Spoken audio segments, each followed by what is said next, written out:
I'm just going to say, this might be shoe of 2022.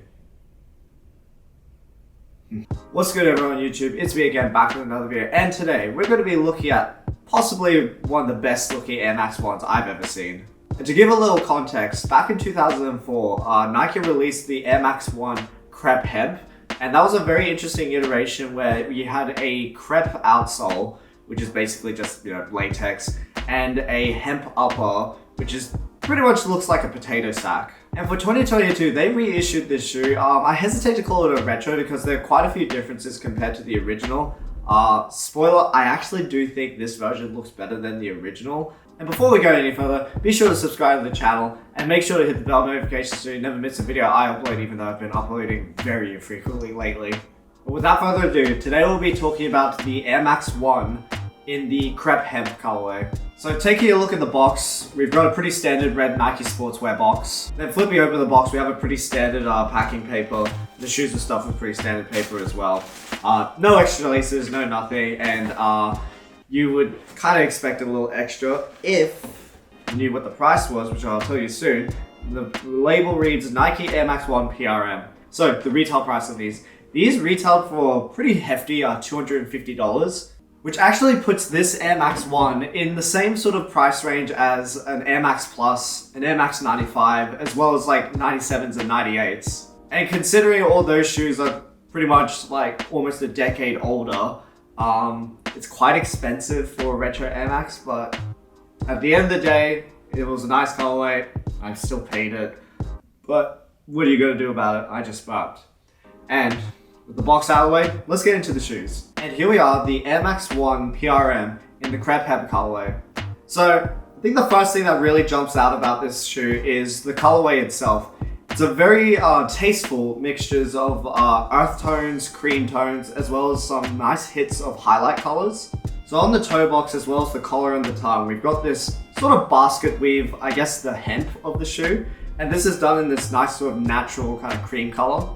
Then overlaid on that, we've got this very nice hit of brown in this slightly lighter shade. And then just below that, along the mudguard, we've got this very nice dark chocolate brown suede. But to really set off this shoe, Nike's decided to use a sort of like aqua turquoise on the swoosh, the airbag, as well as some of the branding on the tongue and the heel. And I just think that small usage of an accent color or a contrasting color really just elevates this shoe to another level. As you can tell, I'm already gushing about this shoe. That probably gives away a lot about my opinions on it.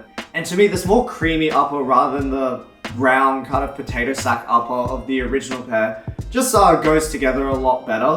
I think conceptually, the original is much more unique with the potato sack upper and actual crepe sole. Whereas this one is a little more, I guess, standard in terms of material. But as a colorway, I do think it looks a lot better. Then moving down to the midsole, it's the very tried and true famous Air Max 1 midsole with that cutout showing the air bubble. And yes, we've got very nice colors in the air bubble.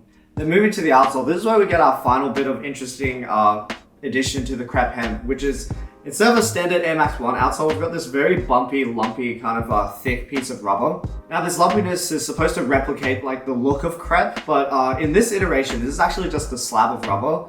I believe in the original version, it was an actual crepe sole. So I don't know if that's a cost-cutting measure or if rubber is going to be more durable. I think rubber is more durable than crepe. So that's just something to note between the original and this one. So that pretty much covers the main features of this particular shoe. In terms of sizing, I find that this shoe fits pretty much just like any other Air Max 1. For me, that's true to size. For you, it might be something else, but it's pretty much just the same affair. So whatever you buy in your Air Max 1s, that's what I'd recommend. So I'm typically a US 9.5 for most of my sneakers. I bought these in a 9.5 and they fit me great. If you've been enjoying the video so far, be sure to leave a like down below and let me know what are some of your favorite Air Max 1 retros or Air Max 1 colorways, and what would you like to see, I guess, come back. It seems like they might be trying to pull things from the archives. I saw the denims, didn't care much for them, but I'd love to hear what you guys have to say. Now in terms of comfort, this is very much a standard Air Max 1. Aside from the slight weight change, it's pretty much the same thing.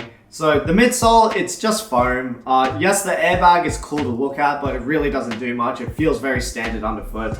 And the upper itself, it's old school materials. We've got suedes and like sort of like nubucks, and this hemp material isn't exactly performance. So the upper itself is just a pretty standard feeling sneaker. So overall, I'd just say the comfort is what you'd expect for a retro Air Max. And if you're wondering why my eye just wandered, there's a bloody spider in the corner. It's a big boy. Now I'll get into the part of the video where I talk about my opinions of this shoe. And as someone who wasn't familiar with the original Crepe Hemps, I gotta say that this colorway on this silhouette is absolutely killer. And I don't know about you guys, but I actually don't mind the idea of Nike kind of doing more like a 2.0 rather than direct retros. I've seen this sentiment shared online where people don't really like the idea of like Nike retroing all these old classics because it kind of takes away from the mystique of the originals. And I sort of see where they're going. And while I do think in some cases it would be nice to have like exact retros, like for example the Atmos Elephants, which I would love to have a pair, but the prices are just too crazy at this point.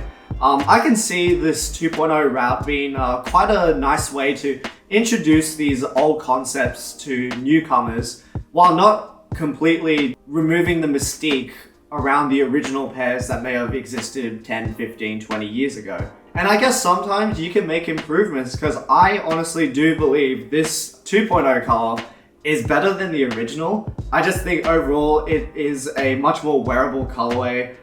It's much more toned down. It just sort of blends together well with the creams and the browns. And this turquoise, I guess maybe age might have changed how the 2004s look, but this turquoise tone that they've used on this one looks a lot better in my opinion. So overall, I would just say for this Air Max 1, and actually honestly from releases I'm remembering at least across 2022, I actually might think this might be my favorite release of 2022 so far. I know it's only October, but I haven't seen anything that really would catch my eye, I think, any better than this.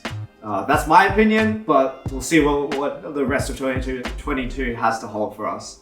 But with that out of the way, we've come to the end of another video. So I'd love to hear what you guys think of the Air Max 1 PRM in this Crepe Hemp colorway. And I guess, yeah, like I said before, any of these Air Max 1 retros or Air Max 1s from the past, what would you like to see retro? I know they re-released the Atmos back in 2017, so not sure if that's going to happen again, but if they make more pairs, I will happily buy one. But I'd love to hear what you guys have to say. So like, comment, subscribe, leave a comment in the comment section down below. And if you're into more dance, sneakers, vlogs, that sort of thing, make sure to subscribe to the channel. Time for the on feet, and I'll catch you guys in another video.